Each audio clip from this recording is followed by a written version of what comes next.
20 seconds.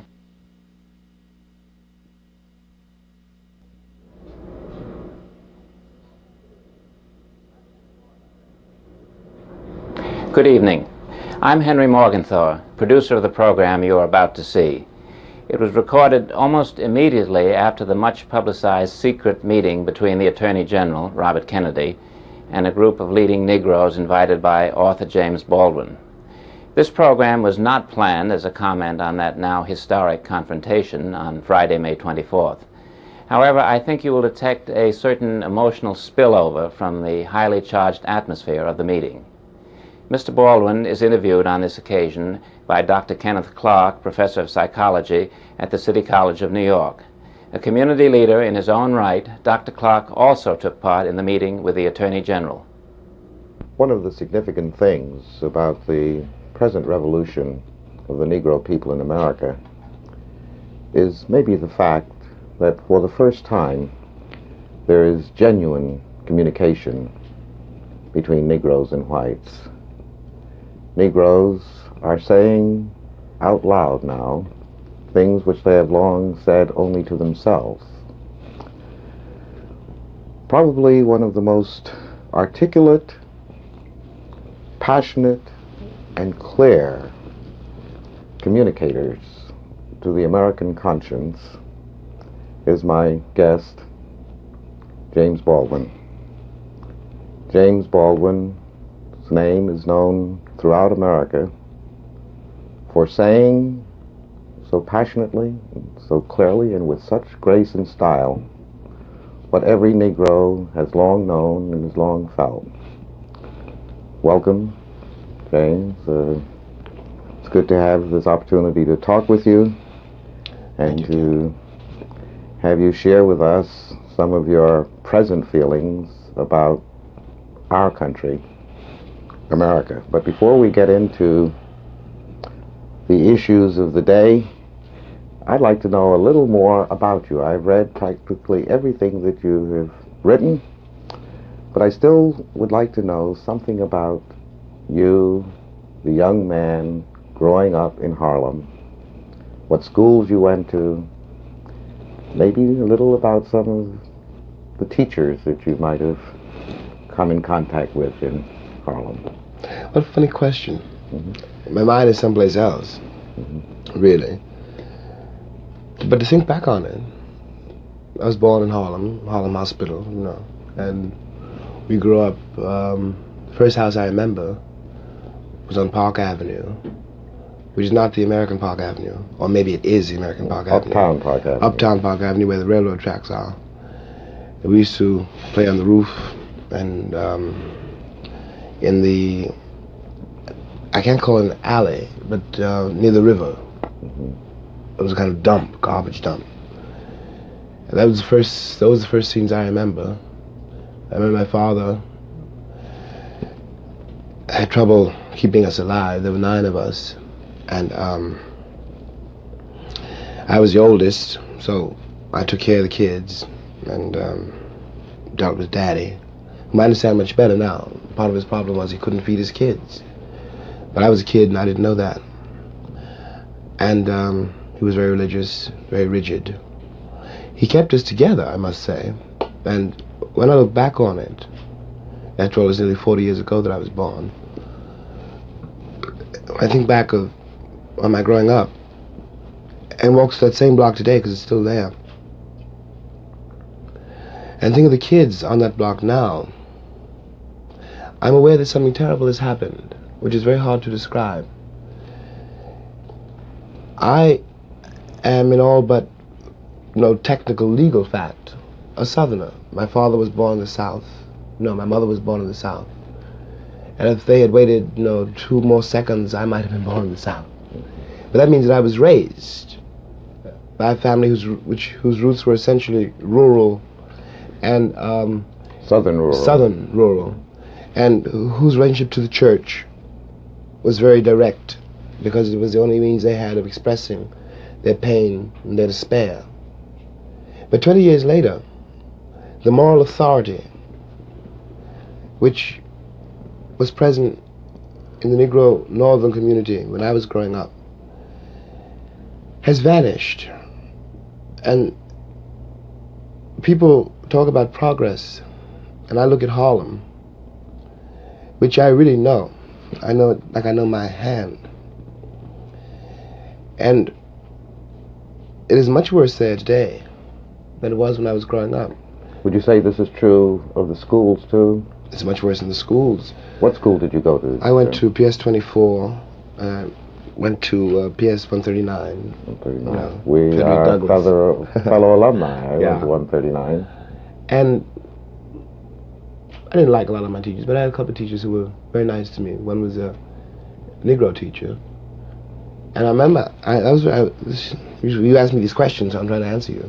I remember coming home from school, and you can guess how young I must have been. And my mother asked me if my teacher was colored or white. And I said she was a little bit colored, a little bit white, because she was about your color. And as a matter of fact, I was right. That's part of the dilemma of being an American Negro, that one is a little bit colored and a little bit white. And not only in physical terms, but in the head and in the heart.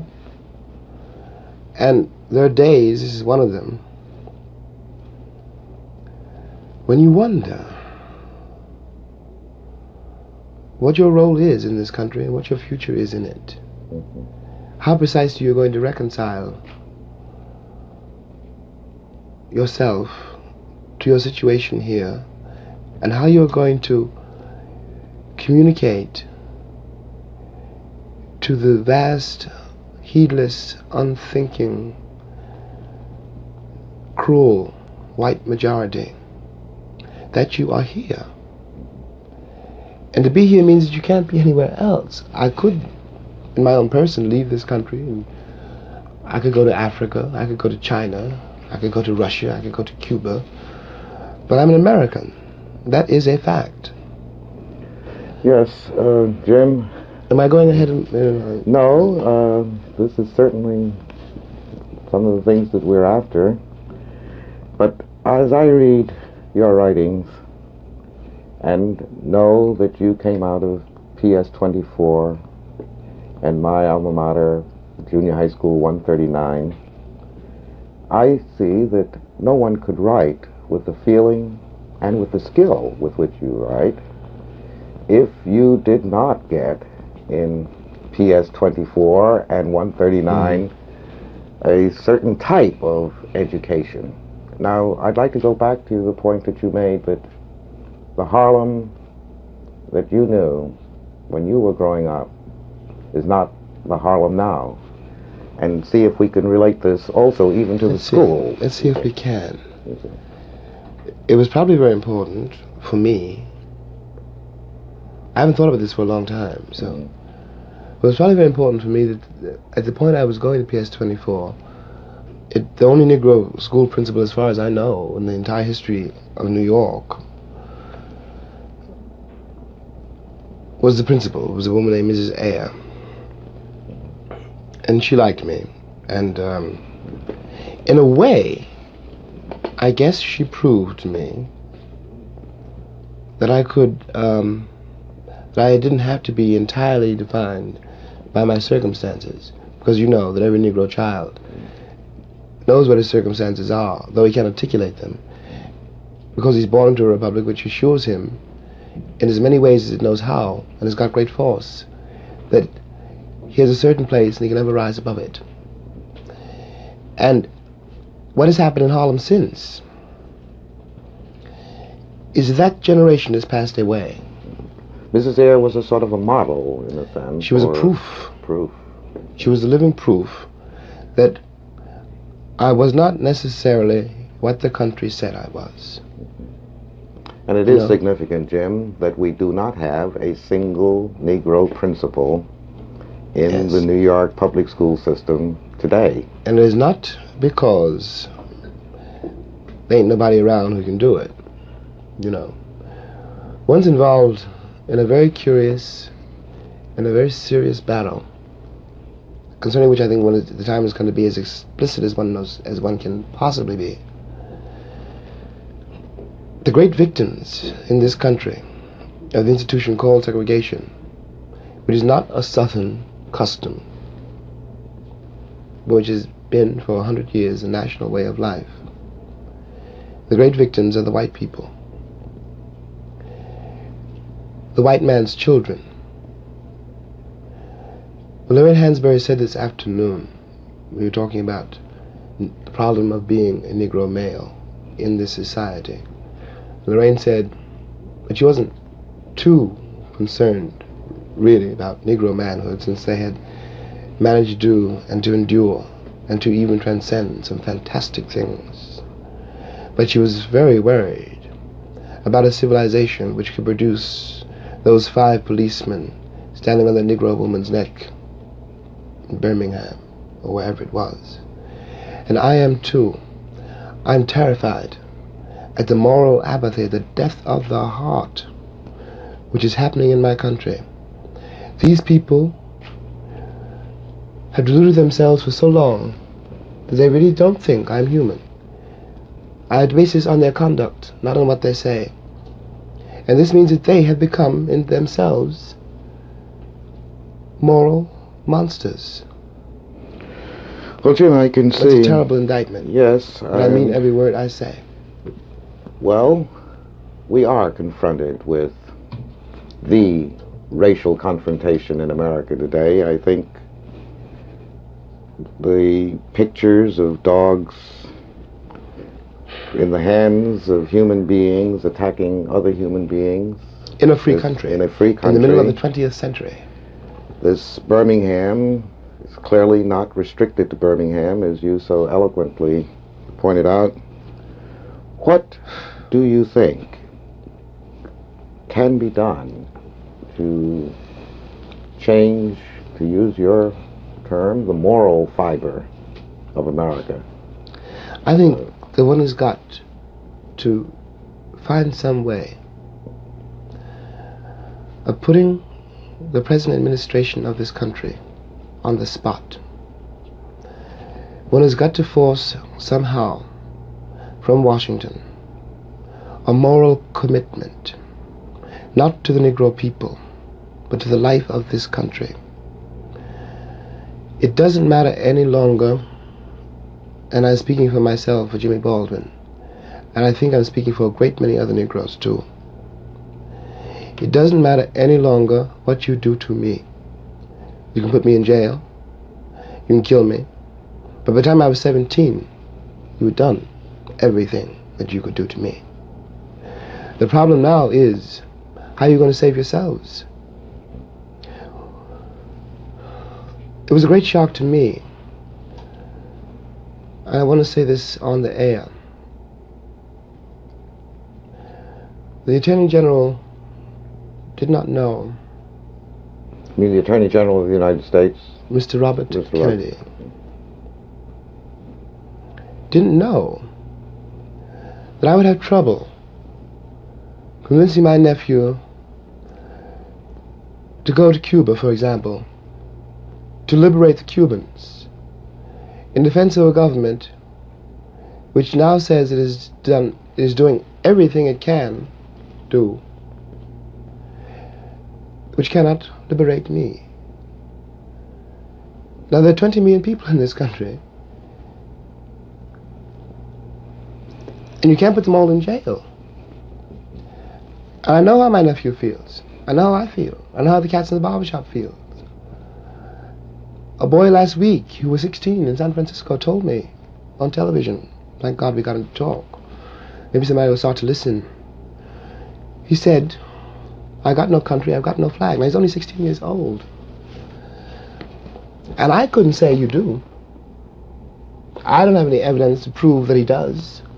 They were tearing down his house because San Francisco is engaging, as most northern cities now are engaged in something called urban renewal, which means moving the Negroes out.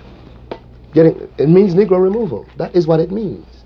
And the federal government is an accomplice to this fact. Now we're talking about human beings. There's not such a thing as a monolithic wall or, some abstraction called the Negro problem. These are Negro boys and girls who at 16 and 17 don't believe the country means anything that it says and don't feel they have any place here on the basis of the performance of the entire country. But now, Jim... No, am I exaggerating? No, I certainly could not say that you're exaggerating. But there is this picture of a group of young Negro college students in the South coming from colleges where the whole system seemed to conspire to keep them from having courage, integrity, clarity, and the willingness to take the risk which they have been taking for these last 3 or 4 years.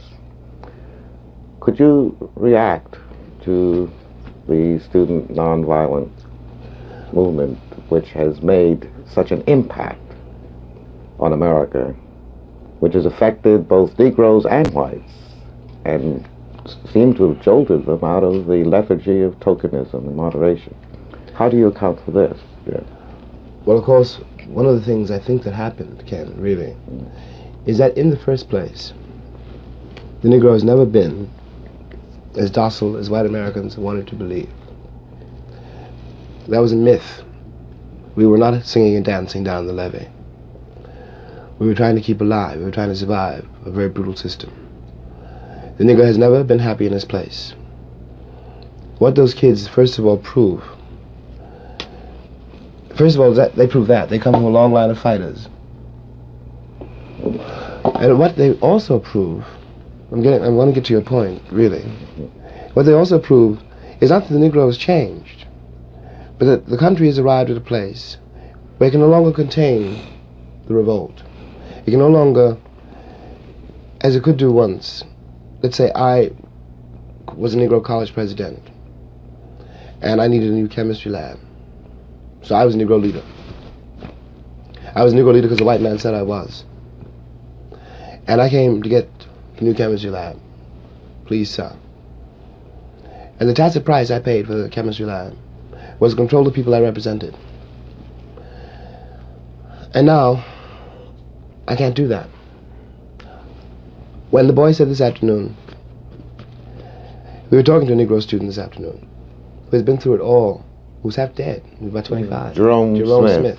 And that's an awful lot to ask a person to bear. The country sat back in admiration before those kids for 3 or 4 or 5 years and has not lifted a finger to help them.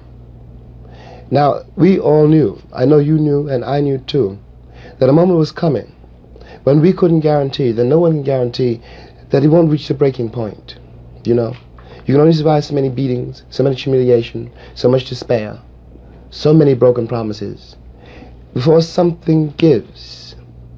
Human beings are not by nature nonviolent. Mm-hmm. Those children had to pay a terrible price in discipline, in moral discipline, and an interior effort at courage which the country cannot imagine, because it still thinks Gary Cooper, for example, was a man. And I mean his image. I have nothing against him, him. You said something that you cannot expect them to remain constantly nonviolent. No, you can't. Mm-hmm. You can't. And furthermore, there were always, these students that we're talking about, a minority. The students we're talking about, when I was in Tallahassee, there were some students protesting.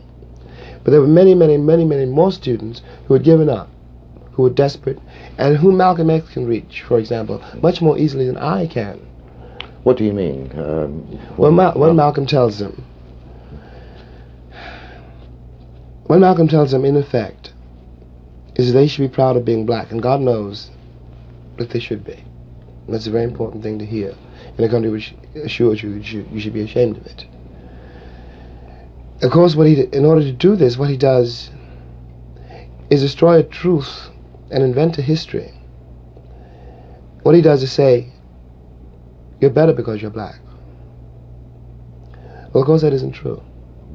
That's the trouble. Do you think that this is an appealing approach, and that the black Muslims, in preaching black supremacy,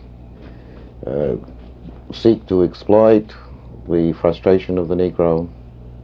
I don't think, put it as simply as I can, and without trying now to investigate whatever the motives of any given Muslim leader may be. It is the only movement in the country which we can call grassroots. I hate to say that, but it is true. Because it is only, when Malcolm talks, or one of the Muslim ministers talk, they articulate for all the Negro people who hear them, who listen to them, they articulate their suffering. The suffering which has been in this country so long denied. That's Malcolm's great authority over any of his audiences. He corroborates their reality. He tells them that they really exist. You know? Jim, do you think that this is a more effective appeal than the appeal of Martin Luther King? It's much more sinister because it is much more effective. It's much more effective because it is, after all, comparatively easy to invest a population with a false morale by giving them a false sense of superiority. And it will always break down in a crisis. It's the history of Europe, simply. It's one of the reasons we're in this terrible place. It's one of the reasons that we have 5 cops standing on a black woman's neck in Birmingham. Because at some point they were taught and they believed that they were better than other people because they were white. It leads to a moral bankruptcy. It is inevitable. It cannot but lead there. But my point here is that the country is for the first time worried about the Muslim movement. It shouldn't be worried about the Muslim movement. That's not the problem. The problem is to eliminate the conditions which breed the Muslim movement. Well, I'd like to come back to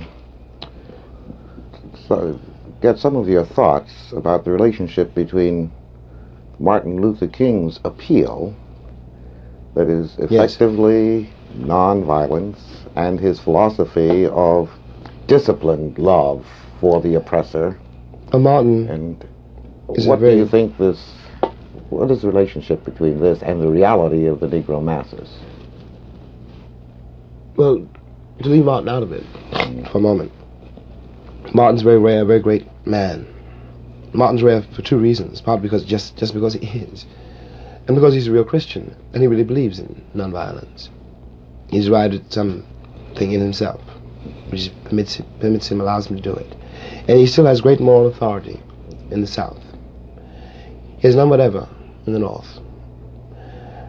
Poor Martin has gone through God knows what kind of hell to awaken the American conscience. But Martin has reached the end of his rope. There's some things Martin can't do. Martin's only one man. Martin can't solve the nation's central problem by himself. There are lots of people, lots of black people I mean now, who don't go to church no more and don't listen to Martin, you know, and who anyway are themselves produced by a civilization which has always glorified violence unless the Negro had the gun. So that Martin is undercut by the performance of the country. The country is only concerned about nonviolence if it seems that I'm going to get violent. But it's not worried about nonviolence if it's some Alabama sheriff. Jim, what do you see deep in the recesses of your own mind as the future of our nation? And I ask that question in that way because I think that the future of the Negro and the future of the nation are linked. They're indissoluble. Yeah. Now, what do you see? Are you essentially optimistic or pessimistic? And I really don't want to put words in your mouth because what I really want to find out is what you really believe. Well, I'm both glad and sorry you asked me that question, but I'll do my best to answer it. I can't be a pessimist because I'm alive. To be a pessimist means that you have agreed that human life is an academic matter. So I'm forced to be an optimist. I'm forced to believe that we can survive whatever we must survive. But the Negro in this country, the future of the Negro in this country is precisely as bright or as dark as the future of the country.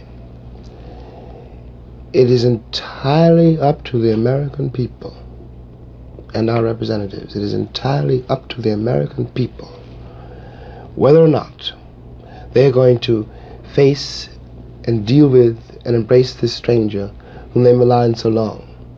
what white people have to do is try to find out in their own hearts why it was necessary to have a nigger in the first place. Because I'm not a nigger.